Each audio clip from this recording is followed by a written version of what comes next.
মানুষের কল্যাণ প্রতিদিনের পরিবারের পক্ষ থেকে অতিথিবৃন্দের স্বাগত জানাচ্ছি। আমরা সৌভাগ্যবশত আজকে অতিথি হিসেবে পেয়েছি সাতক্ষীরা জেলার কালীগঞ্জ উপজেলার গণমানুষের নেতা, কালীগঞ্জ উপজেলা পরিষদের নির্বাচিত চেয়ারম্যান জনাব ছাহিদ মেহেদী। তাকে আমরা স্বাগত জানাই।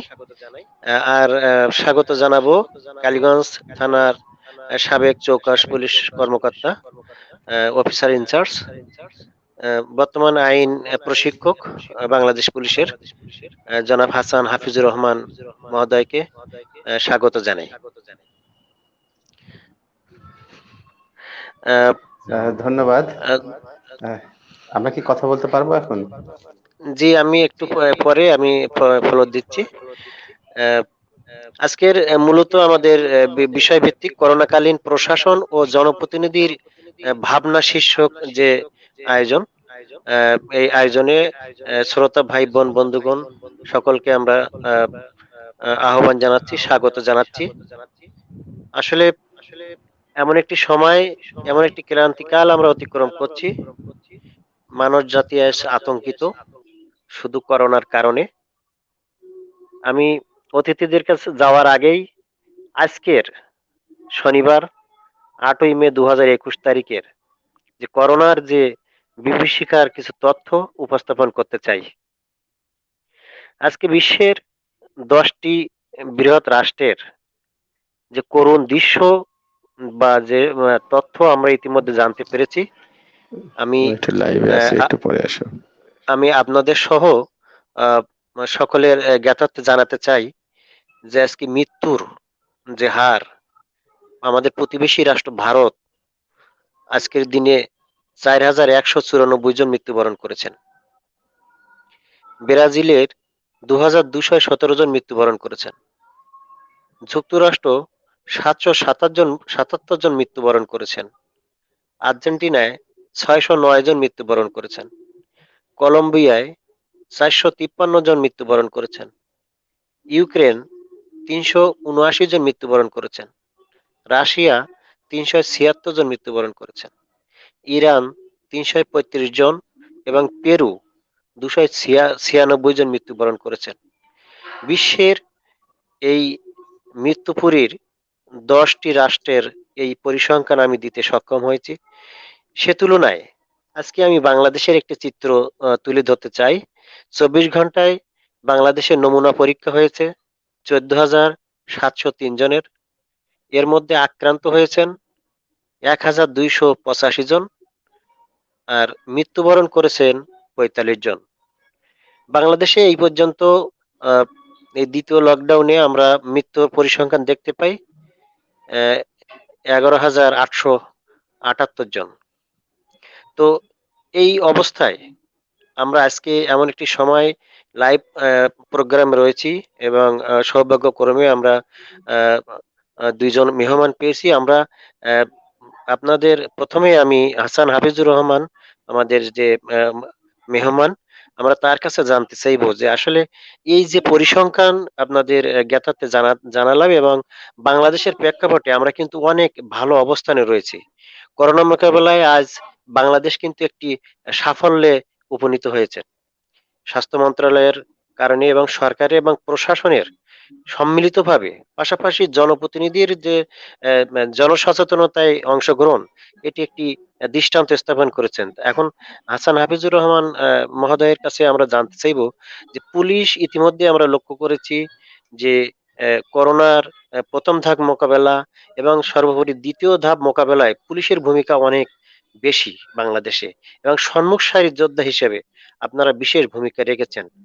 এখন বর্তমান পরিস্থিতিতে এই যে ঈদ সামনে এবং বিশেষ করে ভারত থেকে ইতিমধ্যে অনেকেই চলে আসছেন। আজকেও আমাদের সাতক্ষীরা জেলার কালীগঞ্জের নলতা সহ কয়েকটি জায়গায় 122 জন ভারত থেকে তারা চলে এসেছেন। এই যে তাদেরকে আবার প্রশাসন এবং জনপ্রতিনিধি সম্মিলিতভাবে হোম কোয়ারেন্টাইনে রেখেছেন। এই সার্বিক পরিস্থিতি মোকাবেলায় আপনি কেমন ভাবে দেখছেন এবং আমাদেরকে কেমন ভাবে উপস্থাপন করবেন হাসান হাফিজুর রহমান মহোদয়? ধন্যবাদ আপনাকে। আপনি যখন অন্যান্য দেশের পরিসংখ্যানগুলো দিচ্ছিলেন, তখন আমার বুকের মধ্যে ঢিপ ঢিপ করতেছিল যে আসলে সারা পৃথিবীর কি অবস্থা, আর এই ঘনবসতিপূর্ণ একটা বাংলাদেশে, এত ঘনবসতিপূর্ণ এই দেশে আমরা কি অবস্থায় আছি। তো আমার কাছে মনে হয় যে অবস্থা যদিও আহ আমাদের দেশের খুব একটা ভালো নয়, আবার মন্দও এটাও বলতে পারি না, কারণ অন্যান্য দেশের তুলনায় আমি বলবো যে ঘনবসতিপূর্ণ একটা দেশে আমরা অত্যন্ত ভালো আছি। এবং এই ভালো থাকার পিছনে মনে হয় যে সবাই খুব আন্তরিক। কিছু মানুষ আছে তারা হয়তো একটু অসচেতন, তারপরে মনে হয় খুবই আমাদের দেশের মানুষ মনে হয় এখনো অনেকটা নিরাপদে আছে, এবং বেশিরভাগ মানুষই আপনার সতর্কতা পালন করতেছেন। আমার কাছে একটা জিনিস মনে হয় যে আমি এখানে একটা স্মৃতিচারণ করি, যে আমি আপনাদের কালীগঞ্জ থানায় থাকা কর্মরত থাকাকালে ওই সময় আহ প্রাকৃতিক দুর্যোগ ফণী বাংলাদেশে আঘাত হানার কথা ছিল। তো সেই সময় শ্রদ্ধেয় উপজেলা চেয়ারম্যান মহোদয় ছিলেন, তাকে সাথে নিয়ে আমরা প্রত্যেকটা ইউনিয়নে মানে 12টা ইউনিয়নে আমরা বিকাল থেকে শুরু করে মাঝরাত পর্যন্ত মানুষের দৌড়গোড়ায় যে মানুষকে আহ্বান জানিয়েছিলাম যে আপনারা নিরাপদ স্থানে আশ্রয় নেন, প্রশাসন আপনাদের পাশে আছে, আমরা আপনাদের পাশে থাকব। এবং সেভাবে মানুষকে আশ্বস্ত করার পরে ফলাফল হিসাবে দেখলাম যে দুর্যোগ আঘাত হানার আগেই মানুষজন যাদের ঘর বাড়ি, কাঁচা ঘর বাড়ি বা যারা ঝুঁকিপূর্ণ অবস্থায় ছিলেন, তারা সাইক্লোন সেন্টারে অবস্থান নিলেন। ফলাফল হিসাবে দেখা গেল যদিও প্রাকৃতিক দুর্যোগটা ফণী সেভাবে আঘাত হানতে পারে নাই, কিন্তু সতর্কতার কারণে কিন্তু একটিও প্রাণহানি হয়নি, এবং মানুষজনের ক্ষতির পরিমাণও খুবই কম হয়েছিল বা নামমাত্র হয়েছিল। তা এখন আমি এখানে থেকে যেটুকু জানি যে একটা মানে কালীগঞ্জের উদাহরণ দিয়ে বলি যে সেখানে মানুষজন যেভাবে শুরু থেকে মানে গত বছর যখন করোনার প্রাদুর্ভাব হয়, তখন শ্রদ্ধেয় উপজেলা চেয়ারম্যান এবং সেখানকার প্রশাসন যেভাবে মানুষের দৌড়গোড়ায় গেছেন, মানুষকে আহ্বান জানিয়েছেন, ফলাফল কিন্তু এখন পাচ্ছেন। এখানে কিন্তু সেভাবে ওই জায়গাটা এখনো সেভাবে কিন্তু আক্রান্ত হয় না, এবং মানুষজন কিন্তু নিরাপদ আছে। হয়তো দু একটা রোগাক্রান্ত দেখা গেলেও বা বের হলেও ওনারা কিন্তু আবার অল্প সময়ের মধ্যেই সুস্থ হয়ে গেছেন। ফলে ওই এলাকায় কোনো কিন্তু প্রাণহানি হয় নাই। আবার এখন সারা দেশে যেভাবে সরকার, বর্তমান সরকার বা প্রশাসন যেভাবে কাজ করতেছে, এখানকার প্রত্যেকটা অর্গান, প্রশাসনের প্রত্যেকটা কর্মকর্তা, জনপ্রতিনিধি থেকে শুরু করে রাজনীতিবিদ সবাই যে আন্তরিক এবং যেভাবে কাজ করতেছেন, মানুষকে বোঝাচ্ছেন, ফলাফল হিসাবে বাংলাদেশ একটা ঘনবসতিপূর্ণ দেশ হিসাবে যতটুকু খারাপ হওয়ার কথা ছিল তা কিন্তু হয় নাই। সেদিক থেকে আমরা বলবো যে এটা প্রশাসনের আন্তরিকতা এবং মানুষের সহযোগিতা, এবং এই যে শ্রদ্ধেয় সাইদ মেহেদী ভাইয়ের মতো নেতৃবৃন্দের অক্লান্ত পরিশ্রমের কারণে কিন্তু এখন পর্যন্ত আমরা ভালো আছি। আমার কাছে আমার দৃঢ় বিশ্বাস যে এই ধারা যদি অব্যাহত থাকে, তাহলে আমরা হয়তো অন্যান্য দেশের তুলনায় নিরাপদ থাকবো। তবে এখন এই যে ঈদ চলে আসছে, ঈদের সময় আপনারা দেখছেন ইতিমধ্যে গণমাধ্যম, সোশ্যাল মিডিয়ায় যেভাবে আমরা দেখতেছি, টিভিতে নিউজে যেভাবে দেখতেছি যে মানুষজন যেভাবে নারীর টানে পাগলের মতো বাড়িতে ছুটতেছেন, এই অবস্থা যদি থাকে তাহলে হয়তো পরিস্থিতি খারাপ হতে পারে। তো সেখান থেকে আমাদের সতর্ক হতে হবে যে আমাদেরকে নিজের জীবনটা নিয়ে এত উদাসীন হওয়া যাবে না। আমাদেরকে এটুকু মাথায় রাখতে হবে যে আমাদের ঘরে আমাদের পরিবার পরিজন আছে, সন্তানাদি আছে, আমাদের আত্মীয় স্বজন, তাদেরকে নিরাপদে রাখতে হবে। এবং আমি আমি নিজেকে যদি নিরাপদ রাখি, আমার পরিবারকে যদি নিরাপদ রাখি, তাহলে সমাজ নিরাপদ থাকবে, দেশ নিরাপদ থাকবে। ধন্যবাদ। এখন আপনাদের বক্তব্য আশা করছি।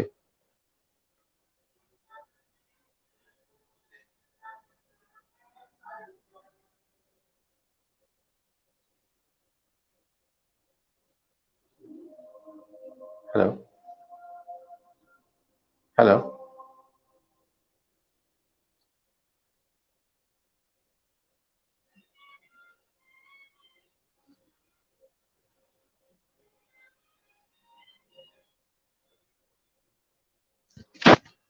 চেয়ারম্যান মহোদয় কি আমাকে শুনতে পান?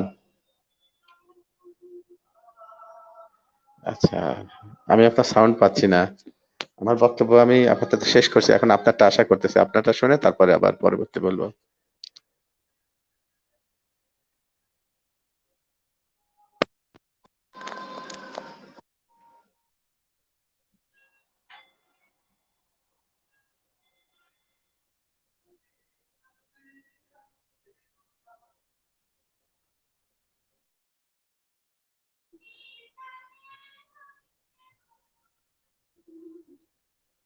হ্যালো, হ্যাঁ, কথা বলবো? উপস্থাপক সাহেব মনে হ্যাঁ, আউট হয়ে গেছে। হ্যাঁ, সেটাই। এখন আপনি আর আমি, আপনার আর আমার মনে হচ্ছে লাইভ হয়ে গেল। তো শ্রদ্ধেয় চেয়ারম্যান মহোদয়, এখন আপনি বলেন, আমরা শুনি। হ্যাঁ, যাই হোক, আহ, আজকের এই অনুষ্ঠানের উপস্থিত আমার অত্যন্ত শ্রদ্ধেয় বলবো আমার বড় ভাই হাসান হাফিজুর রহমান, যিনি কালীগঞ্জের মানুষের একসময় সেবা দিয়ে গেছেন। আয়োজক মণ্ডলী, অন্যান্য অতিথিবৃন্দ, আমার গাজী আজিজুর রহমান স্যার আসেননি, এবং আহ, শ্রোতা দর্শক মণ্ডলী এবং যারা দেখছেন বাংলাদেশের বিভিন্ন প্রান্ত থেকে আজকের এই লাইভ অনুষ্ঠান, সকলকে রমজানুল মুবারকের শুভেচ্ছা এবং এই কোভিড-19 যে প্রাদুর্ভাবের আমাদের যে বৈশ্বিক বিপর্যয়ে মহান আল্লাহ রাব্বুল আলামিনের কাছে উপস্থাপকের সাউন্ড সবচেয়ে পাচ্ছি না, সুস্থতা কামনা করে উপস্থাপকের বক্তব্য শোনা যাচ্ছে না। আহ, উপস্থাপক কই? আমি শুরু করছি। সম্মানিত, শুরুতেই আমি স্মরণ করি এই করোনা যুদ্ধে যারা প্রথম সারি থেকে আমাদের কাজ করতে যে কাজ করেছেন, আমাদের পুলিশ ডিপার্টমেন্ট, আমাদের ডাক্তার ভাইরা, নার্স, সেবক সেবিকা, যারা মানুষকে সেবাদান করতে যেয়ে নিজেদেরকে আত্মোৎসর্গ করেছেন, শহীদের ভূমিকা অবতীর্ণ হয়েছেন, সেই সমস্ত ভাইদেরকে প্রতি আল্লাহ রাব্বুল আলমিনের কাছে তাদের জান্নাতুল ফেরদাউস যেন দান করেন এই দোয়া করে, এবং স্মরণ করি আমি অনেক কৃতি মানুষ এই করোনা ভাইরাসে মারা গেছেন। আমার শ্রদ্ধেয় নেতা, জেলা আওয়ামী লীগের সভাপতি, অত্যন্ত মাননীয় প্রধানমন্ত্রীর অত্যন্ত স্নেহধন্য জনাব মনসুর আহমদ সাহেব, এবং আমাদের জাতীয় চার নেতার অন্যতম ক্যাপ্টেন, আমাদের সাবেক স্বাস্থ্যপুত্র, সাবেক স্বাস্থ্যমন্ত্রী নাসিম সাহেব, আমাদের আইনমন্ত্রী সাবেক আব্দুল মতিন খসরু, কবরী সরোয়ার, আমাদের তারকা সহ যত মানুষ আমরা এই করোনার যুদ্ধে হারিয়েছি, তাদের বিদায়ী আত্মার প্রতি মাগফিরাত কামনা করে আমি এই আলোচনায় শুরু করতে চাই। এই আলোচনায় আজকে বলা হচ্ছে প্রশাসন এবং একটু হঠাৎ আমার মাইক রাজনৈতিক আউট হয়ে গেল। নেতৃবৃন্দের করোনা মোকাবেলায় ভূমিকার কথা বলা হয়েছে। সেই করোনা মোকাবেলায় আমাদের একদিকে যেমন হয়েছে? করোনার প্রাদুর্ভাব, তেমনি আমরা উপকূলীয় অঞ্চলে বাস করি, বৈশ্বিক উষ্ণতার যে জলবায়ু পরিবর্তনের যে প্রাদুর্ভাব দেখা দিয়েছে, তাতে আমাদের যে খাবার পানির সংকট হাহাকার পড়ে গেছে এই মুহূর্তে আবারও আমাদের এই অঞ্চল থেকে। বিশেষ করে শ্যামনগরের কয়েকটা উপজেলার জন্য আমি খুব মর্মাহত, যেমন কৈখালী ইউনিয়ন, ওই আমাদের মুন্সিগঞ্জ ইউনিয়ন, যেখানে কোনো পুকুরেই একটু পানিও নেই। মানুষ করোনার পাশাপাশি আবার এই দিকটাকেও একটা বিশাল আর একটা বিপর্যয়, খাবার পানির সংকট আমরা দেখতে পাচ্ছি। তো এইসব নানান দুর্যোগ মোকাবেলায় আমাদের দেশ এগিয়ে যাচ্ছে। উপস্থাপক সাহেব, আমাদের শিমুল ভাই প্রথমেই বলেছিলেন যে করোনায় সারা বিশ্বের যে 10টা উদাহরণ দিয়েছিলেন, সেই উদাহরণগুলো অত্যন্ত মর্মাহত এবং আতঙ্কিত হওয়ার কথা। বিশেষ করে আমাদের পার্শ্ববর্তী রাষ্ট্র ভারতের যে ভয়াবহ চিত্র, সেটা দেখলে আমাদের এমনি আটকে ওঠা লাগে। তো সেদিক থেকে আমি প্রথমে কৃতজ্ঞতা জানাই মাননীয় প্রধানমন্ত্রীকে, যিনি একমাত্র মানুষ আমাদের এই জাতির, তিনি জাতির পিতার সুযোগ্য কন্যা, বিশ্বের এই প্রান্ত থেকে ও প্রান্ত পর্যন্ত সার্বক্ষণিক ভার্চুয়াল জগৎ থেকে শুরু করে তিনি সবকিছু খবরাখবর রেখে অন্তত একটা ব্যক্তি শতভাগ নিজেকে উৎসর্গ করতে প্রতিনিয়ত সবার উপরেই তাকে আমি স্থান দিতে চাই।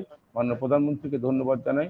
এবং এই কোভিড মোকাবেলায় আমাদের প্রশাসনের, শুধু আমাদের বিশেষ করে কালীগঞ্জ উপজেলা নির্বাহী কর্মকর্তা, কালীগঞ্জের সকল কর্মকর্তা, কালীগঞ্জের পুলিশের, সাতক্ষীরা জেলা পুলিশ, সাতক্ষীরা জেলা প্রশাসক, আমি আমার ডিস্ট্রিক্ট থেকে সহ বাংলাদেশের সকল সরকারি কর্মকর্তা কর্মচারী ভূমিকা দুটি একটি বিক্ষিপ্ত ঘটনা ছাড়া আসলে স্মরণীয় করে রাখবে। আমি মনে করি 71-এর মুক্তিযুদ্ধের সময় যে অবদান মহান মুক্তিযোদ্ধারা রেখেছিলেন, ঠিক তেমনি এরকম অবদান রাখার মতো অনেক যোদ্ধা এখন করোনা যুদ্ধে ফাইটিং লাইনে প্রথম সারিতেই আছেন, জনপ্রতিনিধি আছেন। তবে আজকের আলোচনায় আমি কিছুদিন আগে আমাদের উপজেলা নির্বাহী কর্মকর্তাকে বলেছিলাম যে করোনা মোকাবেলায় সকলের অংশগ্রহণ, সচেতনতা বৃদ্ধিতে এবং আমাদের এই থাকার জন্য সকলের অংশগ্রহণ নিশ্চিত করার জন্য কি কি কাজ করা যায়। সেখানে আমি একটা পরামর্শ দিয়েছিলাম। সে পরামর্শটা ছিল আমাদের মসজিদের ইমাম সাহেবদেরকে নিয়ে আমরা বিভিন্ন সময় তাদেরকে কাজে লাগাতে পারি। দুঃখের বিষয়, আমাদের এই ধর্মীয় নেতারা, আমি তাদেরকে শ্রদ্ধা রেখেই বলছি, আমি কোরআন হাদিসের আলোকে লিফলেট তৈরি করে দিয়েছিলাম যে এই হাদিস এইগুলো যদি আমরা প্রতি জুম্মায় মসজিদে মসজিদে যদি আমাদের ধর্মীয় নেতাদের মাধ্যমে যদি আমরা প্রচার করতে পারতাম, তাহলে মানুষ অন্তত সচেতন হতো এবং তাতে মানুষের সচেতনতা বোধ আচ্ছা বাড়তো। স্যার, সেখানে যদি আমরা একটা কথা বলতাম, আমরা আমাদের শ্রদ্ধেয় ওই মাতা পিতা, সংযোগ আমাদের পাচ্ছে না। কোমলমতি সন্তান, তাদের সুরক্ষার জন্য আমরা যারা বাইরে কাজ করি, তারা যদি আপনি আমাদের এইমাত্র এই জানালেন, হ্যাঁ? সুরক্ষা কাজে নিজেরা সুরক্ষিত থেকে পরিবারকে সুরক্ষিত করতে পারতাম। আমি একটা জায়গায় আমি খুব মর্মাহত এবং ব্যর্থ।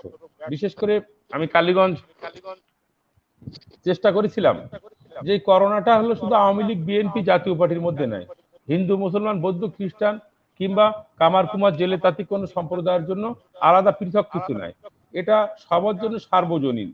এই সার্বজনীন যুদ্ধে মোকাবেলায় সকলের সম্পৃক্তকরণ হলো সবচেয়ে বড় কাজ।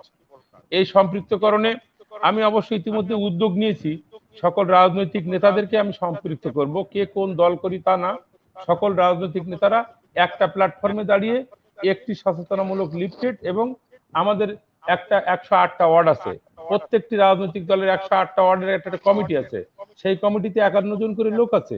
তাহলে এই 51 জন লোক যদি একটা মেসেজ যদি সাধারণ মানুষের কাছে পৌঁছে দেয়, বা বিত্তবানদের কাছ থেকে আমরা যেমন কালীগঞ্জ উপজেলা থেকে লক্ষ লক্ষ টাকার মাস্ক বিতরণ করেছি, এই মাস্কগুলো কেউ পরতে চায় না, পরে না, এইগুলো পরানোর জন্য লাঠিপেটা করাচ্ছি।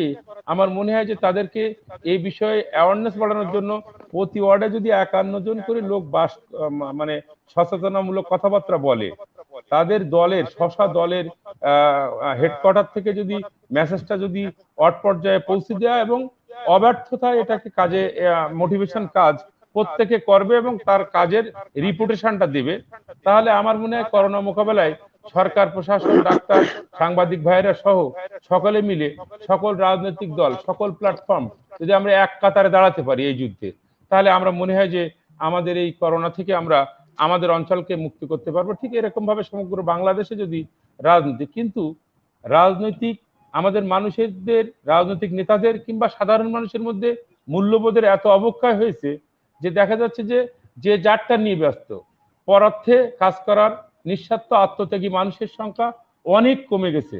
এক্ষেত্রে তরুণ প্রজন্মকে আমরা সম্পৃক্ত করে নিতে পারি। যদি তরুণ প্রজন্মকে আমরা সম্পৃক্ত করতে পারি, এই তরুণরাই এই যুদ্ধে নিজেরা সচেতন থেকে একজন মুরব্বীকে যে আসসালামু আলাইকুম চাচা ভালো আছেন, এই মাস্কটা না পরলে আপনার বয়স হয়েছে, আপনি সুরক্ষা থাকতে পারবেন না, করোনা আপনাকে আঘাত করতে পারে।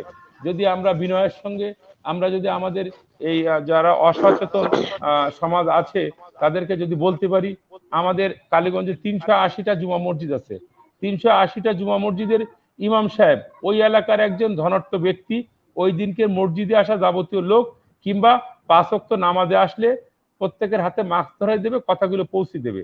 এই মেসেজগুলো যদি প্রতিটা গুরুত্বপূর্ণ স্থান থেকে, যেমন ধর্মীয় উপাসনালয় একটা গুরুত্বপূর্ণ স্থান, রাজনৈতিক প্ল্যাটফর্ম একটা গুরুত্বপূর্ণ স্থান, কিংবা আমাদের যে শিক্ষিত সমাজ, আমাদের কালীগঞ্জে 138টি প্রাইমারি স্কুল আছে, আমাদের এখানে 36টি হাই স্কুল আছে, আমাদের এখানে 7টি কলেজ আছে, আমাদের 12টি হলো মাদ্রাসা আছে। আমি কষ্ট পাই মাঝে মাঝে, যারাই জাতি গড়বে সেই শিক্ষকদের মুখে যখন মাস্ক দেখি নেই, সেই শিক্ষকরা যখন অনেকেই, সবাইকে বলছি না, যা তারা যখন নিজেরা মাস্ক পরে না, ভাই আপনার তো মাস্ক থাকা উচিত, তা ওই যে দম লেগে যায়, এরকম নানান কথাবার্তা নানান অজুহাতে আমরা পার পেয়ে যাই। কিন্তু এই যে দেখেন, যদি গ্রুপ ধরে ধরে শিক্ষক সমাজ, আমাদের পুলিশ, সরকারি কর্মকর্তা কর্মচারী, আমাদের বিশেষ করে আমাদের রাজনৈতিক নেতারা যাদেরকে মানুষ ফলো করে, এই ফলোয়ারদের 108টা মেম্বার, পুরুষ মেম্বার, 12 জন চেয়ারম্যান, আর সেখানে আমাদের তিন বারাং 36 জন মহিলা মেম্বার, এদের সঙ্গে ইউনিয়ন পরিষদে আরো 15-20টা কমিটি আছে, অর্সান কমিটি আছে, দুর্যোগ মোকাবেলা কমিটি আছে, দুর্যোগ মোকাবেলা ভলেন্টিয়ার আছে। আমাদের হসপিটালে স্বাস্থ্য খাতে তো লোকের অভাব নেই, শুধু ভলান্টিয়ার নিয়োগ দেওয়া হয়েছে গত বছর মনে হয় 150 থেকে 200। আমাদের কমিউনিটি ক্লিনিকে বাংলাদেশের একটা বিষয়, যদিও কালীগঞ্জের এগুলো কাজ চলছে, তবে সেই কাজটাকে এত ত্বরান্বিত করার জন্য বা দেশবাসীকে আমি মেসেজটা পৌঁছে দিতে যাচ্ছি যে এরকম করে যদি আমরা প্রত্যেকটা অঞ্চলে এই কাজগুলো শুধুমাত্র হাত ধোয়া এবং যে সেই সাথে সাথে যদি আমরা ওই মাস্কটা পরানোর ব্যাপারে, যেমন আমি কৃষকদের প্রণোদনা যখন দিতে যাই, যদিও ওই তারপরে আমরা এখন এই মাননীয় প্রধানমন্ত্রী প্রণোদনা যেগুলো দিচ্ছি, সেই সামাজিক দূরত্ব বজায় রেখে আমরা ওই সেই অনুষ্ঠানে আমি গেলে অন্তত আমাদের উপজেলা থেকে একটা সুন্দর একটা মেসেজ দেওয়া আছে, যে যে কর্মকর্তা যেখানেই কাজ করবে সেখানে যে হাত ধোয়ার প্রোটোকলটা মানুষকে শিখাবে, যে প্রথমে হাতটা সুন্দর করে হাতে ছানিয়ে নিন, তারপরে আঙুলের ফাঁকগুলো দিন, তারপরে আঙুলগুলো এরকম করে আপনারা সবাই এ করুন, তারপরে হাতের মধ্যিখানটা এখানে দিন। এই এই যে মেসেজটা, এটা কিন্তু যে অনুষ্ঠানে যে যাবে সে অনুষ্ঠানে সে যেই এই মেসেজটা পৌঁছে দিয়ে যাবে। অনেকেই দেন না। আমার মনে হয় গত বছর করোনার প্রাদুর্ভাবে আমাদের ইউনো রাসেল সাহেব থাকতে রাসেল সাহেবের আমি এই সিদ্ধান্তটা নেই। এখনো তো পর্যন্ত 10 জন লোক এক জায়গায় দেখলে কোনো কাজ নেই, হাত ধোয়াটা এবং মাস্ক নিয়ে কথাটা বলি। এই কথাগুলো যদি আমরা, আমাদের সাংবাদিক ভাইরা বলছে, পুলিশ ভাইরা বলছে, এর সঙ্গে যদি রাজনৈতিক নেতৃবৃন্দ, আমি আহ্বান করব, কালীগঞ্জের আওয়ামী লীগের প্রেসিডেন্ট সেক্রেটারি আছেন, আপনারা কিসের রাজনীতি করেন আমি জানি না, তবে আপনারা এই এই যে দাওয়াতটা আমি পৌঁছে দিতে গেলাম, আমারও দায়বদ্ধতা আছে, আমি দলের সিনিয়র ভাইস প্রেসিডেন্ট। শুধু পুলিশ কাজ করবে, শুধু ইউনো কাজ করবে, শুধু সরকারি কর্মকর্তা কাজ করবে? আপনারাই তো মূলত ভলেন্টিয়ার। জাতির জীবন জীবিকা, রাজনীতিবিদরাই তো জাতির দ্রব্যমূল্য, ওষুধ, বরাদ্দ এগুলো রাজনীতিবিদরাই করে, রাজনীতিবিদরাই দেশ চালায়। তাহলে কেন আমরা মাঠ পর্যায়ে ব্যর্থ হচ্ছি? এখানে আমরা কেন মাঠ পর্যায়ে আমাদের কর্মীরাই যারা নেতা তাদের মুখে মাস্ক থাকবে না? তা কি করে সম্ভব হয়? নেতার মুখে যদি মাস্ক না থাকে তাহলে অনুসরণ করবে কাকে? মানুষ তো নেতৃত্বকে অনুসরণ করবে। সেই নেতাদেরকে বাধ্যতামূলক মাস্ক ব্যবহার করার একেবারে সুনির্দিষ্ট, যে তোমরা মাননীয় প্রধানমন্ত্রীর নির্দেশিত স্বাস্থ্য যে নির্দেশিকাগুলো আছে সেগুলো আওয়ামী লীগের কোনো নেতা যদি না মানেন তাহলে তার বিরুদ্ধে সাংগঠনিক ব্যবস্থা গ্রহণ করা হবে। এরকম ভাবে যদি আমরা আমাদের নেতৃবৃন্দকে যদি প্রথমে মোটিভেশন, পরে আমরা কড়া করে বলতে পারতাম, ঠিক একইভাবে যদি আমরা বিএনপি, জাতীয় পার্টি, আওয়ামী লীগ এক প্ল্যাটফর্মে বসে সব নেতারা এক কাগজে সই করে এই সিদ্ধান্তটা প্রত্যেকটা ইউনিটে পৌঁছে দিতে পারতাম, তাহলে আমার মনে হয় আমাদের নাজিমগঞ্জের বাজারে যে মানুষের ভিড় দেখেছি, মাননীয় প্রধানমন্ত্রী তো শুধু আমাদের 9 কোটি টাকার মতো দিয়েছেন প্রাণী সম্পদ এবং ফিশারিজ এবং অন্যান্য খাতে প্রণোদনা, এমনি 18,000, 20,000, 17,000, 10,000 মৎস্য ব্যবসায়ী, কাঁকড়া ব্যবসায়ী, এইসব লোকগুলো বিকাশে সবগুলো পেয়েছেন। ওই 2,500 টাকার বাইরে যে 2,500 টাকা করে দিয়েছেন ওগুলো বাইরে পেশাভিত্তিক কালীগঞ্জ উপজেলা 9 কোটি টাকার ঊর্ধ্বে প্রণোদনা দেওয়া হয়েছে, যা মোবাইলের মাধ্যমে কোনো দুর্নীতি ছাড়াই মানুষ পেয়েছেন। টাকাটা পাওয়ার পরে তাদের জীবনের সুরক্ষা না করে তাদের দিয়েছে ক্ষতিপূরণ, আর তারা সুরক্ষা বাদ দিয়ে অরক্ষিত ভাবে যে সাধারণ মানুষগুলো, আপনারা হাজার হাজার মানুষ এই প্রধানমন্ত্রীর সহায়তা নিয়েছেন, আর নেয়ার পরে সেই সহায়তাকে আপনারা নাজিমগঞ্জ বাজারে কাপড় কিনতে যাচ্ছেন। আমাদের শিমুল ভাই একটা কথা বলছিলেন, ইন্ডিয়াতে মানুষ আসছে। ইউনুস সাহেব কালকে আক্ষেপ করে বলছিলেন যে মানুষগুলো নলতা আসানিয়া মিশনে হোম কোয়ারেন্টাইনে আসেন, তারা ব্যাগেজে করে মার্কেট করতে গিয়েছিল। আবার কিছু কিছু আমাদের এই অঞ্চলের 2-1 এই দৈত্য নাগরিকত্ব, কিছু বদমাইশ শ্রেণীর লোক আছে, দৈত্য নাগরিকত্ব রাখে, তারা ভোট দিতে গিয়েছিল ইন্ডিয়া। ভোট বাংলাদেশেও ভোটার, ইন্ডিয়াও ভোটার। আমি এই যে আমাদের পুলিশ প্রশাসনের হাসান হাফিজুর ভাই আছেন, এবং আমি এই লাইভে বলছি, এই দুই দেশের যারা ভোটার, এই যে ভোট দিতে ইন্ডিয়া যে করোনা আনতে গিয়েছিল, এদের বিরুদ্ধে ব্যবস্থা নেওয়া অত্যন্ত জরুরি। একটা ভোট দিতে ইন্ডিয়ার নাগরিকত্ব রাখতে এরা জাতির চিহ্নিত শত্রু, এদেরকে চিহ্নিত করা দরকার। যারা বাজার করতে ইন্ডিয়া গিয়েছিল 100 কতজন, 8 জন মনে আসছেন, অলতা আছে, এদেরকে আসলে বড় ধরনের পানিশমেন্ট করা উচিত। শখের বিলাসিতা, দেশে মানুষ মারা যাচ্ছে, পৃথিবীতে মানুষ হাহাকার, করোনায় শুধু আমাদের জীবন নেয়নি, নিয়েছে আমাদের সবচেয়ে বড় জীবিকা। জীবিকাহীন মানুষ এখন পথে পথে ঘুরছে।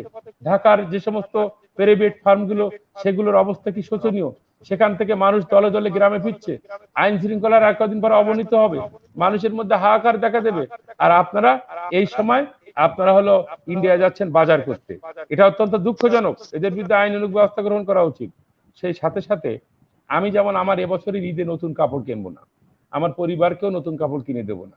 আমি মনে করি এই করোনার সময় যদি ওই নতুন কাপড় কেনার টাকাটাই যদি আমরা আমাদের প্রতিবেশীকে আমরা যদি মাস্ক কিনে দেই, আমরা যদি আমাদের নতুন কাপড় কেনার টাকাটা দিয়ে যদি এই যে সমস্ত এলাকায় গ্রামকে গ্রাম একটি পুকুরেও খাবার পানি নেই, একটু খাবার পানি সাপ্লাই দেয়। আমি ধন্যবাদ জানাই আমাদের ছাত্রলীগের কয়েকটা ছেলেকে, বললাম আমি টাকা দিচ্ছি, তোমরা একটু অ্যারেঞ্জমেন্ট করো, ট্রাকে করে করে পানি নিয়ে তোমরা ফিল্টারে যে 30 পয়সা পানি লিটার কিনতে পাওয়া যায় কিনে দিচ্ছি, ট্রাক দিচ্ছি। দেখলাম আমাদের ছাত্রলীগের কতিপয় আমাদের রাশেদুল ইসলাম জয় বাংলা সহ নাইম মেহেদী সহ কৈখালী ইউনিয়নে পানি বিতরণ করে যে ভলেন্টিয়ারি কাজটা করছে, তবে সেখানে দেখলাম যে স্বাস্থ্য সচেতনতা নেই। আমি আজকে লাইভের মাধ্যমে শ্যামনগরের ওই এলাকার চেয়ারম্যান সাহেবকে অনুরোধ করব, আপনার যে লোকগুলো পানি পাচ্ছে না, পানি আনতে যে ভিড় করছে, ওনাদেরকে একটা 5 টাকা 10 টাকা দামের মাস্ক কিনে দেন, ভালো হবে। আমরা যারা ধনাঢ্য ব্যক্তি আছি তাদেরকে বলবো, আপনারা জাকাতের টাকাগুলো অন্যভাবে নষ্ট করেন না। জীবিকাহীন মানুষ যারা জীবিকা হারিয়ে ফেলেছে তাদের পাশে যেয়ে দাঁড়ান। আপনারা স্বাস্থ্য সুরক্ষার জন্য প্রতিটি মানুষ, আমাদের যে ওয়ান টাইম ইউজ মাস্ক না, 3 পার্ট মাস্ক, কাপড় দিয়ে 3 পার্ট মাস্ক, যেটা এটা নিয়ে মুখের থেকে গলায় নামিয়ে রাখা যায় না, যে মাস্কটা বেঁধে এখানে রাখতে হয়, এই বেঁধে রাখা আমাদের কালীগঞ্জে একটা মডেল করা হয়েছিল। এই বেঁধে রাখা মাস্কটা আমরা যেটাকে আমরা সার্জারি বা অপারেশন থিয়েটারে যেটা ব্যবহার করি, ওই মাস্কটা তৈরি করে আমাদের করোনা এক্সপার্ট টিম কালীগঞ্জে আমাদের উপজেলা পরিষদ এবং প্রশাসনের পক্ষ থেকে আছে, যেটা আমরা বিভিন্ন জায়গায় সাপ্লাই দিচ্ছি, আমাদের যুব ভলেন্টিয়াররাও কাজ করছে। এই মাস্কগুলো যদি আমরা সাধারণ মানুষের মধ্যে এই জাকাতের টাকা দিয়েও যদি বিলি করতে পারতাম, তাহলে কিছু মানুষের সুরক্ষা, শুধু করোনায় নয়, করোনার পাশাপাশি মাস্ক পরলে তো আমাদের ফুসফুসজনিত অনেক রোগবালাই থেকে আমরা মুক্তি পেতে পারি। আমাদের স্বাস্থ্যের যে হসপিটালে যাওয়ার ওষুধ খাওয়া থেকে তো আমরা কিছুটা হলেও বাঁচতে পারি। যেদিক থেকে যাব সেদিক থেকে উপকার। তো আমি আজকে আমরা যারা আজকে এখানে দাঁড়িয়ে কথা বলছি, কিছুক্ষণ আগে আমাদের সাবেক অফিসার ইনচার্জ মহোদয় যিনি আমাদেরকে আইন শিখাচ্ছেন, আমরা আইন তো দেশে অনেক আছে, আইন প্রয়োগ করব। আমি বলবো আপনার একাডেমিতে আমরা মোটিভেশনাল শিখাবো, আমরা মানুষকে কিভাবে মোটিভেট করতে হয়। এই মোটিভেটটা আমরা যদি মোটিভেশনটা আমরা শিখি, তাহলে মনে হয় আমরা ভালো হব। শুধু আইনের প্রয়োগ করে মানুষকে দান্ডা মেরে ঠান্ডা করা যাবে না। যদি তার জীব সত্তায়, যদি তার সত্তায় আমরা যদি লালন করতে পারি, মূল্যবোধ থেকে যদি তাকে আমরা বুঝাতে পারি, এই মানুষটাকে, সাধারণ গ্রামের মানুষের কথা বলি উদাহরণস্বরূপ, যে তোমার সুন্দর ফুটফুটি শিশু বাচ্চাটি, যেটা তোমার হৃদয়ের স্পন্দন, তোমার প্রিয়তম স্ত্রী, কিংবা আমার প্রিয়তম মা, বা আমার শ্রদ্ধেয় বাবা যিনি লাঙল জল কাঁধে নিয়ে আমাকে মানুষ করেছেন, তার জীবন সুরক্ষায়, তার সুরক্ষায় আমরা যারা বাইরে থাকি, আমরা নিজেরা সুরক্ষিত থেকে আমাদের পরিবারের মানুষদেরকে সুরক্ষিত করে তাদেরকে উৎসাহিত করি। এবং আমরা বাইরে থেকে যে সবাই বাড়ি যখন ঢুকবো, তখন হাত ধোয়ার প্রোটোকলটা আমরা যেন নিশ্চিত করি। আমরা করোনার যে অনেকে আমরা শিখে গেছি, নাকে যাতে হাত না দিতে হয় সেদিকে আমরা হাত না দেই। এই কাজগুলো আরো বেশি বেশি করে পরিশেষে আবারও অনুরোধ করব, হে শিক্ষা সমাজ, পৃথিবীর শ্রেষ্ঠ মানুষরাই শিক্ষক। আমরা যদি বলি যে সক্রেটিস, প্লেটো, আমরা যদি বলি হযরত মুহাম্মদ সাল্লাল্লাহু আলাইহি সাল্লাম, আমরা যদি বলি ওই যে পৃথিবীর আরো আরো বড় বড় মহামানবরা যারা পৃথিবীর বড় বড় শিক্ষক, তাদেরকে অনুসরণ করি না। রাস্তার কাঁটা যদি নবী করিম সাল্লাল্লাহু আলাইহি সাল্লাম যদি সরিয়ে দিতে পারেন, তাহলে আমরা কেন শিক্ষক সমাজ পারি না এই জাতির করোনার মাস্ক পরাই দিতে? এই কাজটুকু যদি আমরা পারতাম। আমরা পরনিন্দা পরচর্চা করে, সমালোচনা করে বিভিন্ন কথা বলি, যেটা বলতে কোনো কষ্ট হয় না, কিন্তু আমরা মানুষকে অ্যাওয়ারনেস করার জন্য আমাদের যে হাজার হাজার শিক্ষক আছেন, আমি বিনয়ের সঙ্গে, আমি শিক্ষকদের অত্যন্ত শ্রদ্ধা করি। আমি একজন শিক্ষক পরিবারের সন্তান, আমার মা শিক্ষক, আমার 2 বোন শিক্ষক, আমার মামা শিক্ষক, আমরা শিক্ষক পরিবারের মানুষ। তাই আমি শিক্ষক পরিবারদের কাছে আমি অনুরোধ করব, আপনারাই পারেন এই যুদ্ধে মানুষকে এগিয়ে নিয়ে আসতে। আমি মসজিদের ইমামদের বলবো, আপনারা মসজিদে বসে এই হেফাজতে ইসলামের মতো ইসলাম হেফাজতের নামে দেশে এই সংক্রমক, এই যে টেররিজম সৃষ্টি না করে, আপনারা যদি নবী করিম সাল্লাল্লাহু আলাইহি সাল্লামের সেই হাদিসটি, যে দুর্যোগকালীন সময়ে কিংবা এই যখন সংক্রমক ব্যাধি যখন ছড়ায়, তখন নিজেকে সুরক্ষা রাখা, পৃথক রাখা, এবং এই সম্বন্ধে যে হাদিসগুলো আছে সেগুলো যদি অহরহ আপনারা প্রত্যেক নামাজের ওক্তে ওক্তে যদি এগুলো উচ্চারণ করেন, তারপরে আমাদের রাজনৈতিক নেতারা, যেটা সবচেয়ে ব্যর্থ কালীগঞ্জে, সকল রাজনৈতিক দলের নেতারা কালীগঞ্জে ব্যর্থ, প্রশাসন জনপ্রতিনিধি সফলতা আছে, কিন্তু সাংবাদিকদের সফলতা আছে, কিছু যুব ভলেন্টিয়ারদের সফলতা আছে, শতভাগ সকল রাজনৈতিক দলের নেতারা আপনারা ব্যর্থ হয়েছেন করোনা মোকাবেলায়। দেশের এই ক্রান্তি লগ্নে আপনাদের নিজস্ব ভূমিকায় অংশগ্রহণ করতে আপনারা শতভাগ ব্যর্থ। আমি অনুরোধ করব এই রাজনৈতিক নেতাদের, আপনারা এখনো সময় আছে, এই ঈদের জামাতের সময় মেসেজগুলো পৌঁছে দেন, এই ঈদের আগে পৌঁছে দেন। বিত্তবানরা নাজিমগঞ্জ যারা আছেন, আপনারা দেখলাম ওই জাকাতের জন্য আলাদা ধরনের কম দামের শাড়ি কাপড় কেনাকাটা করছেন। দয়া করে শাড়ি কাপড়গুলো না কিনে আপনারা দয়া করে এটা দিয়ে ওই যে 3 পার্ট মাস্ক গুলো বানাই দিয়ে এবারে জাকাতটা না হয় মাস্ক পরিয়ে দিন মানুষকে, দেখবেন মানুষগুলো সুরক্ষা পাবে। আপনাদের জাকাতের টাকাগুলো এই মানুষের ভিড় করে বাড়ি দিয়ে লাইন দিয়ে এই সস্তা দামে শাড়ি কেনার মতো অবস্থান, লুঙ্গি কেনার মতো অবস্থান, মা বাবার কুলখানিতে দাওয়াত খাওয়ার মতো মিসকিন শেখ হাসিনা বাংলাদেশে রাখিনি। এত মিসকিন বাংলাদেশে নেই। কাউকে মিসকিন বানিয়ে ছোট করবেন না। মিসকিন না বানিয়ে ছোট করে না করে তাদের জীবন মান উন্নয়নে আপনাদের জাকাতের টাকাগুলো অন্তত পক্ষে প্রকৃত জাকাতের কাজে ব্যয় করার জন্য আমি বিনয়ের সঙ্গে অনুরোধ করব।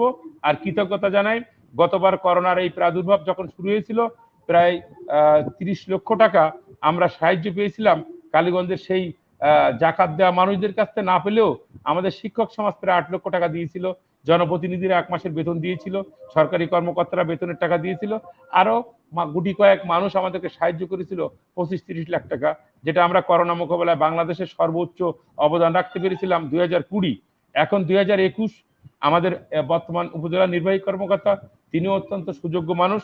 আমার সঙ্গে পরিচয় হলো কালকে আমাদের নতুন অফিসার ইনচার্জ, যিনি অত্যন্ত ভালো মানুষ, আলাপ হলো আমাদের হাফিজুর ভাইয়ের কলিগ, তিনিও ওনার মতো খানিকটা দেখলাম সদালাপি, মৃদুভাষী এবং বিনয়ী, খুব ভালো আর কি, ভালো লাগলো। ওনাকেও আমি আহ্বান করব, আমি সেদিনকে থানা পুলিশকেও মাস্ক কিনে দিয়ে আসছি, যারা মানুষকে লাঠিচার্জ না করে মাস্কগুলো যেন ওই মাঠে যখন যাবে তখন মাস্ক পরাই দেবে।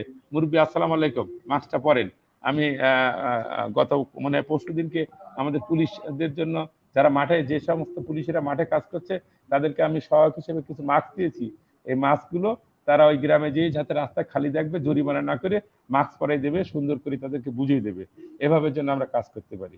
তা আজকের এই আয়োজক মন্ডলী সুন্দর একটা আয়োজন করেছেন। তবে প্রশাসন এবং আমাদের ডাক্তার এবং কিছু আত্ম উৎসর্গকারী সাধারণ মানুষ যেভাবে কাজ করছে, রাজনৈতিক নেতাদের এই ব্যর্থতা থেকে শিক্ষা নিয়ে লজ্জা হওয়া উচিত। আপনারা নেতৃত্ব দেন, রাজনৈতিক নেতাদেরকে বলছি নিজেদের বিবেক থেকে বেরিয়ে আসুন, নিজেদের বিবেকের দায়বদ্ধ থেকে বেরিয়ে আসুন, সমাজের কল্যাণে কাজে লাগুন, দেখবেন আপনাদেরকে মানুষ ফলো করবে, অনুসরণ করবে। আর নইলে আপনাদেরকে সালাম দেবে, আখ মাড়াই করা সিটা সালাম, আসসালামু আলাইকুম মনে মনে একটা গালাগালি দেবে। বিনম্র সালাম নেন, আসসালামু আলাইকুম রহমতুল্লাহ, ভাই কেমন আছেন। নেতাদের এই বিনম্র সালাম ছাড়া নেতাদের প্রাপ্তি আর কিছু হতে পারে না। তাই বিনম্র সালাম নেওয়ার মতো কিছু কাজ অন্তত মাঠ পর্যায়ে করুন। ওসি সাহেব আসলে ফুলের তোড়া নিয়ে ওসি সাহেবের সামনে যাওয়াচ্ছি, সাধারণ মানুষের কাছে যান, ওসি সাহেবই থাকবে, ওসি সাহেবের কাজ ওসি সাহেব করবে। ওসি সাহেবের ফুলের তোড়াটা দেয়া আগে বড় নয়, ইউনো সাহেবের ফুলের তোড়াটা আগে নয়, ওই সাধারণ মানুষের মাস্ক পরানো শেখানোটা আগে। এই গুরুত্বটা কোনটা কখন করতে হয়, এই শিক্ষাটা, এই রাজনৈতিক শিষ্টাচারটা অন্তত আমরা প্রত্যেক রাজনৈতিক নেতা কর্মীরা যেন করি। সকলকে এই আহ্বান রাখি। সকলকে ধন্যবাদ। উপজেলা উপজেলা চেয়ারম্যান মহোদয় এতক্ষণ অনেক তথ্যবহুল আমাদের জনকল্যাণে কাজে আসে এমন তথ্য উপস্থাপন করছিলেন, আপনাকে ধন্যবাদ জানাবো। মানুষের কল্যাণে প্রতিদিনের আজকের এই যে টক শো শুরু হলো বিষয় ভিত্তিক, এটি এর ধারা অব্যাহত থাকবে। আমি এখন আমাদের হাসান হাফিজুর রহমান, সাবেক অফিসার ইনচার্জ কালীগঞ্জ, এবং আল্লাহ রাব্বুল আলামিন তাকে নেক হায়াত দান করেছেন। আমি মহোদয়কে সর্বশেষ একটি জানতে চাইবো যে আপনি যে জায়গাটি রয়েছেন এবং সেখান থেকে আপনার অবশ্যই অসংখ্য অফিসারকে এই মেসেজটি পৌঁছে দেওয়ার সুযোগ রয়েছে যে জনকল্যাণে, বিশেষ করে জনসচেতনতায় করোনার দ্বিতীয় ধাপ মোকাবেলায় আপনারা যে সম্মুখ সারি যে মোকাবেলা করছেন এবং যেটি জনকল্যাণে বিশেষ কাজে আসছে, এই ধারা অব্যাহত রাখতে হলে আপনারা যদি এই যেহেতু দেশ এবং দেশের বাইরে অনেক মানুষ কিন্তু আমাদের সাথে রয়েছেন, আপনার উপজেলা চেয়ারম্যান মহোদয়ের বক্তব্য শুনেছেন, আপনার বক্তব্য শুনেছেন, আপনি আমাদের এই জনকল্যাণে, এই জনসচেতনতায় আপনি আমাদেরকে কি আদেশ নিষেধ দিবেন, সেটি আমরা জানতে চাচ্ছি। আচ্ছা, ধন্যবাদ। প্রথমে ধন্যবাদ জানাই শ্রদ্ধেয় উপজেলা চেয়ারম্যান মহোদয়কে, যে উনি যেভাবে প্রশাসনের প্রত্যেকটা অংশের দায়িত্ব কর্তব্য সম্পর্কে আলোকপাত করেছেন, একই সঙ্গে সমাজে বসবাসকারী মানুষের, রাজনীতিবিদদের এবং দলীয় নেতা কর্মীদের সবার ভূমিকাকে যেভাবে উনি উৎসাহিত করেছেন, খুবই গোছালো বক্তব্য, অনেক সুন্দর বক্তব্য। তো এখানে উনি কিন্তু কোনোটাই আলোকপাত করতে বাকি রাখেন নাই। মূল বিষয়টা হচ্ছে যে সচেতনতার বিষয়, যেটা বলছিলেন যে আমার নিজের জীবনকে ভালোবাসতে হবে। নিজের জীবনকে ভালোবাসা হচ্ছে সবচাইতে ইম্পর্টেন্ট। আমি যদি আমার নিজের জীবনকে ভালোবাসি, তাহলে আমার পরিবারকে ভালোবাসবো, আমার সন্তানকে ভালোবাসবো, আমার বাবা মা ভাই বোন আত্মীয় স্বজন তাদেরকে ভালোবাসবো। তার অর্থ যে সেই ভালোবাসাটা প্রকারান্তরে সমাজে সবার মাঝে ছড়িয়ে পড়বে, বা সেটি সবার প্রতি যে দায়িত্ববোধ সেই দায়িত্ববোধটা পালন করা হবে। তো এখানে প্রশাসনের ভূমিকার চাইতে আমি মনে করি সবচাইতে বেশি ভূমিকা হচ্ছে জনগণের, যারা যে সমাজে বসবাসকারী জনগণ। আমরা যদি প্রত্যেকে সচেতন হই এবং যেভাবে সরকার এবং স্বাস্থ্য মন্ত্রণালয়, অভিজ্ঞ ডাক্তাররা যেভাবে আমাদেরকে প্রতিনিয়ত পরামর্শ দিচ্ছেন, সেই পরামর্শগুলো যদি আমরা অনুসরণ করি এবং বাইরে যাওয়ার ক্ষেত্রে মানসম্মত মাস্ক ব্যবহার করি এবং হাত ধোয়া এবং ভিড় এড়িয়ে চলা, ভিড়ের মধ্যে না যাওয়া। যেমন আপনি যদি ভিড়ের মধ্যে যান তখনই কি হবে, সংক্রমণের ঝুঁকিটা বাড়বে। ভিড় এড়িয়ে চলে সেই ঝুঁকিটা আপনার জন্য কম থাকবে। তারপর আক্রান্ত লোকের কাছে যাওয়ার ক্ষেত্রে সেক্ষেত্রেও সতর্কতা অবলম্বন করা। আর এর বাইরেও আসলে এটির আকৃতি, ভাইরাসটার আকৃতি এতটাই ছোট যে এটা আসলে কিভাবে কখন কিভাবে আমরা কি সংক্রামিত হব, আক্রান্ত হব, কিন্তু আমাদের পক্ষে জানা সম্ভব নয়, অগ্রিম জানা সম্ভব নয়। সেই জন্য সতর্কতাই হচ্ছে আমাদের প্রধান হাতিয়ার। সুস্থ থাকার প্রধান হাতিয়ার হচ্ছে সতর্ক থাকা। সেই সতর্কতা আমাদের অবলম্বন করতে হবে। আর এখানে আমাদের আর যেহেতু এখানে আপনারা জানেন যে বিগত বছরে করোনার প্রাদুর্ভাবের সময় থেকে যেভাবে পুলিশ দায়িত্ব পালন করে আসতেছে, নিজেরা সতর্ক থেকে এবং অন্যান্য মানুষকে সতর্ক করার জন্য কাজ করতেছেন, ফলে দেখা গেল যে একটা বড় অংশ, প্রায় 100-র কাছাকাছি পুলিশ সদস্য কিন্তু ইতিমধ্যেই করোনায় প্রাণ দিয়েছেন। তো এই অবস্থায় যদি আহ মানুষ সচেতন না হয়, তাহলে কিন্তু আমাদের ক্ষতির পরিমাণটা বাড়বে। তো আমি মনে করি সবাইকে সতর্ক থাকতে হবে এবং এই স্বাস্থ্য সচেতনতার যতগুলি বিষয় আছে সেই বিষয়গুলি যথাসম্ভব অনুসরণ করতে হবে। আর এখন ঈদ বেঁচে থাকলে জীবনে এরকম উৎসব আরো আসবে, আরো ভবিষ্যতে আমরা পালন করতে পারবো, কেনাকাটা ভবিষ্যতে করতে পারবো, ঈদও করতে পারবো।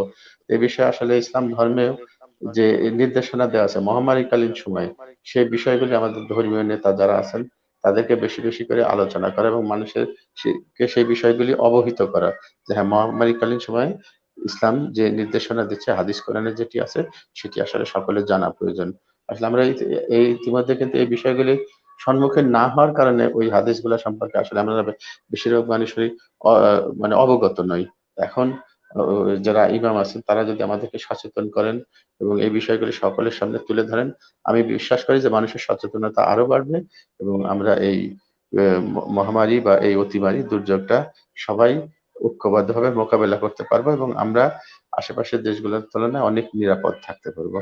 তো এই ধরনের সুন্দর আয়োজন করার জন্য আমার তরফ থেকে আপনাদেরকে আন্তরিক ধন্যবাদ জানিয়ে আমার বক্তব্য শেষ করছি। এবং শ্রদ্ধেয় উপজেলা চেয়ারম্যান মহোদয়, তার কাছ থেকে সমাপনীমূলক আরো সুন্দর বক্তব্য আশা করছি। তো এই আশা নিয়ে আমি আমার বক্তব্য শেষ করছি। ধন্যবাদ। আসসালামু ধন্যবাদ। আলাইকুম। ওয়ালাইকুম আসসালাম। ধন্যবাদ।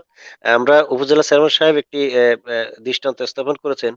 তিনি কিন্তু নিজের দলের নেতাদেরকেও দুষলেন যে কি করা লাগবে এবং কি এ বা বা বা করলে জনকল্যাণে কিছু অবদান থাকবে সেটি কিন্তু তিনি অবলীলায় বলে গিয়েছেন। এটি দেশ এবং দেশের বাইরে যারা শুনছেন এবং যারা শুনবেন তারা অবশ্যই অনুপ্রাণিত হবেন। তবে আমি উপজেলা চেয়ারম্যান মহোদয়ের কাছে একটি জানতে চাইবো বা তিনি আমাদের একটু নির্দেশনা দিবেন যে আমাদের সাতক্ষীরা জেলাটি বলি, সাতক্ষীরার কালিন্দী ইছামতি নদীর অল্প দূরে আমাদের বর্ডার এবং যে বর্ডারে ৪,১৯৪ জন বর্ডারের ওধারে আজকে মৃত্যুবরণ করেছেন। তো এই যে ছোট একটি নদী, এই নদীর ওপারে এই করুণ দৃশ্য, এপারে আমরা যে বুক ফুলিয়ে মার্কেটিং করছি এবং আজকে বিশেষ করে সাতক্ষীরা শহরে আপনি থানা মসজিদের যে সড়ক, এই সড়কে ঢুকলে আপনি চমকে উঠবেন যে মাস্ক তো নেই এবং আমি একটি সাইকেল কিংবা একটি মোটরসাইকেল নিয়ে ওই সড়কে আপনি যেতে পারবেন না, এত ভিড়। তো এর পাশাপাশি আপনার কালীগঞ্জে নাজিমগঞ্জ কিংবা বড়, বড় হাট বাজারগুলোতে একই চিত্র দেখা গিয়েছে। এইগুলো মোকাবেলায় প্রশাসনের শুধুমাত্র যে প্রশাসন অভিযান ভ্রাম্যমাণ আদালত পরিচালিত করলেই এটি শেষ নামবে তা না। এখন এটি সামাজিক দূরত্ব এবং স্বাস্থ্যবিধি মানার বিষয়ে আপনি আমার এই লাইভে যদি আরো কিছু নির্দেশনা দিতেন চেয়ারম্যান মহোদয়।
উপজেলা চেয়ারম্যান মহোদয়, আপনি মিউট করেছেন, কিছু শোনা যায় না। আনমিউট করেন। আপনি আপনার সাউন্ড কিন্তু শোনা যাচ্ছে না।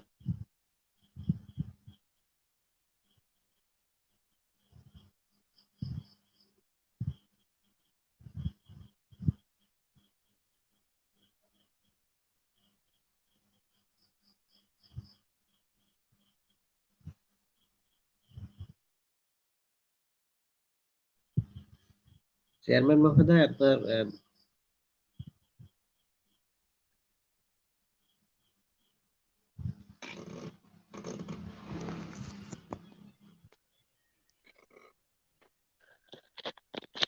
চেয়ারম্যান মহোদয়, আপনার আনমিউট করেন, আর আনমিউট করেন। হ্যাঁ, ঠিক আছে, এবার এবার বলেন। ঠিক আছে। আপনি এতক্ষণ কিছু শোনা যাচ্ছিল না, এবার তা আপনি তো আমাকে এটা বলেননি, সরি, আমি দুঃখিত। আমি আমি চেষ্টা শ্রোতা করছি। দর্শক মন্ডলী, আচ্ছা, আমাদের হাফিজুর ভাই, হাফিজুর রহমান শিমুল ভাই একটা গুরুত্বপূর্ণ কথা বলেছেন। আমরা বর্ডার এলাকায় বসবাস করি এবং ইন্ডিয়া আমাদের পার্শ্ববর্তী রাষ্ট্রের অবস্থা খুবই ভয়াবহ। আর সেই সাথে আমাদের মার্কেটের কথা বলেছেন। মার্কেটে যারা আয় করছেন, যারা এই ঈদের গনে, আপনারা বলছেন মিডিয়ার সামনে যাই বলেন না কেন, আমি কালকে মার্কেটে যে দেখলাম যে আপনারা কি পরিমাণ সেল একটি মার্কেটে হতে পারে। মেয়েদের মার্কেটের উপস্থিতি এতটাই বেশি, আমার এই 48 বছর বয়সে আমি কখনো দেখিনি এত মানুষ মার্কেটে একসঙ্গে নাজিমগঞ্জে উঠতে। তা আমি দোকানদার ভাইদের কাছে আগামীকালকে আমার একটা প্ল্যান আছে, আমি কথা আলাপ করেছি।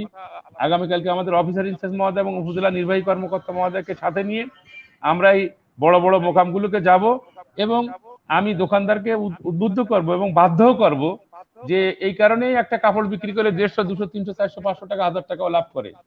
10 টাকার একটা মাস্ক বিতরণ করলে এমন কিছু যায় আসে না। দোকানে ঢুকবে, নো মাস্ক নো সার্ভিস, সৌজন্যমূলক ভাবে।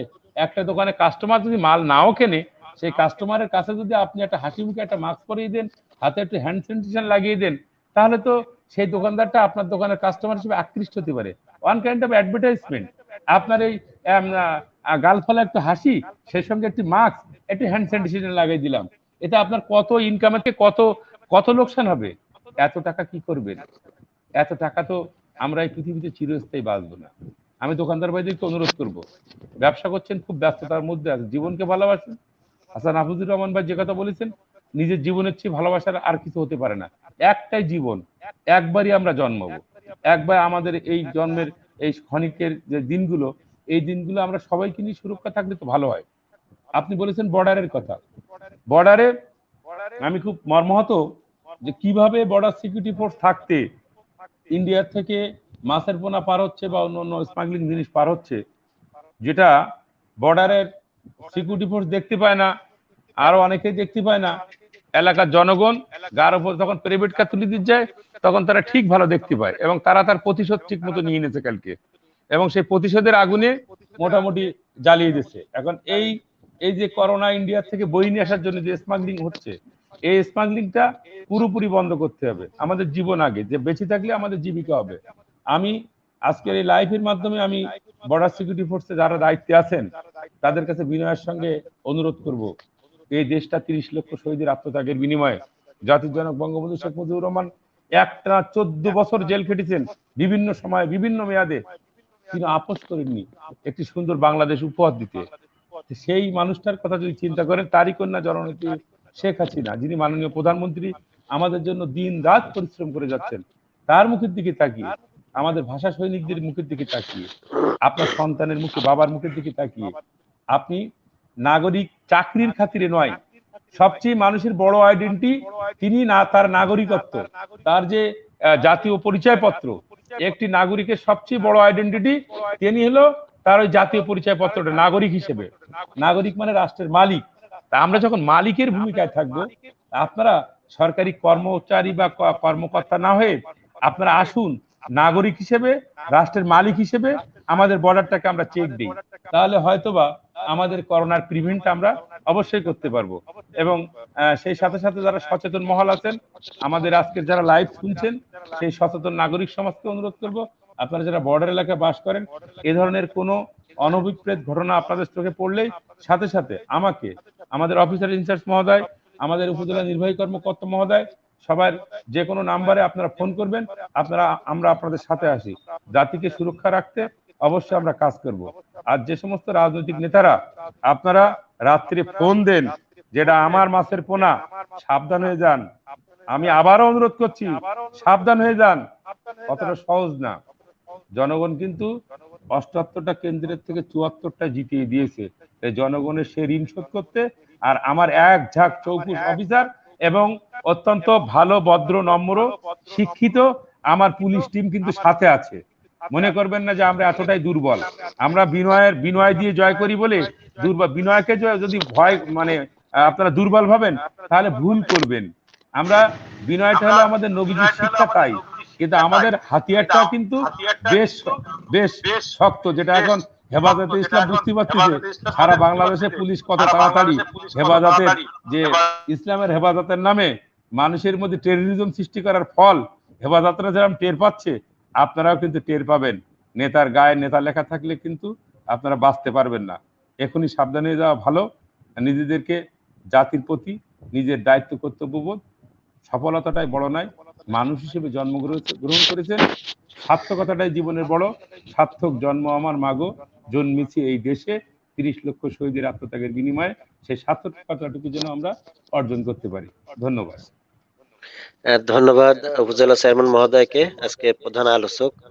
আপনার এই অংশগ্রহণে মানুষের কল্যাণ প্রতিদিন পরিবার ধন্য হয়েছে, এবং আপনার যে যৌক্তিক উপস্থাপনে আমাদের বর্তমান বাংলাদেশের যে প্রেক্ষাপট, করোনা এবং যে জনপ্রতিনিধির ভাবনা শীর্ষক যে আলোচনা, এ থেকে অনেকেই অনুপ্রাণিত হবে। স্বাস্থ্য সচেতনতায় সে এবং তার পরিবারকে সুরক্ষা রাখবে, এই প্রত্যাশা ব্যক্ত করি। এবং আমাদের সাথে বিশেষ আলোচক হিসেবে যিনি ছিলেন, আমাদের অত্যন্ত প্রিয় ভাজন কালীগঞ্জ থানার সাবেক চৌকস অফিসার ইনচার্জ মহোদয়, তাকে ধন্যবাদ জানাবো যে রাত জেগে আপনার একটি বক্তব্য, আপনার একটি কথায় যদি একজন অনুপ্রাণিত হয় এবং একজন যদি সুরক্ষায় চলেন, সেক্ষেত্রে আপনার আমার সার্থকতা, আমাদের এই প্রচারণা সার্থকতা। আর আমাদের সাথে থাকার কথা ছিল বিশেষ আলোচক কালীগঞ্জ সরকারি কলেজের সাবেক বাংলা বিভাগের অধ্যাপক, আমাদের উপজেলা চেয়ারম্যান মহোদয়ের স্যার, আমার স্যার, অধ্যাপক গাজী আজিজুর রহমান স্যার। তিনি যান্ত্রিক ত্রুটির কারণে আমাদের সাথে অংশগ্রহণ করতে পারেননি। তবে এমনই এমনি ভাবে আবার আগামী শনিবারে আমরা এই মানুষের কল্যাণ প্রতিদিন পরিবার এমনি ভাবে আরেকটি বিষয় ভিত্তিক টক শো উপস্থাপন করতে যাচ্ছে। সেখানে আপনাদেরকে আমন্ত্রণ জানিয়ে, এবং আমাদের বিশেষ করে মানুষের কল্যাণ প্রতিদিন সংবাদ প্রচার সহ দেশের এবং দেশের বাইরের অনেক তথ্য যথাযথ অবস্থায় এবং একবারে লাইভ প্রোগ্রামের মতো 5 মিনিটেই একটি নিউজ সম্প্রচার করে থাকে এই মানুষের কল্যাণ প্রতিদিন, যেটি উপজেলা চেয়ারম্যান মহোদয় জেনে থাকবেন। তো এই মানুষের কল্যাণ প্রতিদিনের সাথে থাকবেন, কমেন্ট শেয়ার করে, লাইক দিয়ে আমাদেরকে সমৃদ্ধ করবেন, এই প্রত্যাশা ব্যক্ত করে আগামী দিনে আবারও এমনি ভাবে কথা হবে। আপনাদের কথায় দেশ এবং দেশের বাইরে যারা রয়েছেন তারা অনুপ্রাণিত হবে, এই প্রত্যাশা ব্যক্ত করে আজকে লাইভ থেকে এখানে বিদায় চাইছি। না, আমি একটু সকলেই কথা দোয়া বলতে করবেন। চাই। আমি একটু উপস্থাপক মহোদয় 30 সেকেন্ড একটু কথা হ্যাঁ বলতে হ্যাঁ চাই। হ্যাঁ, আপনাদের উপজেলা চেয়ারম্যান মহোদয় বলেন। আগামী লাইফে আমি দেখতে চাই জি, যে আমাদের রাজনীতি হ্যাঁ, চেয়ারম্যান মহোদয় বলেন।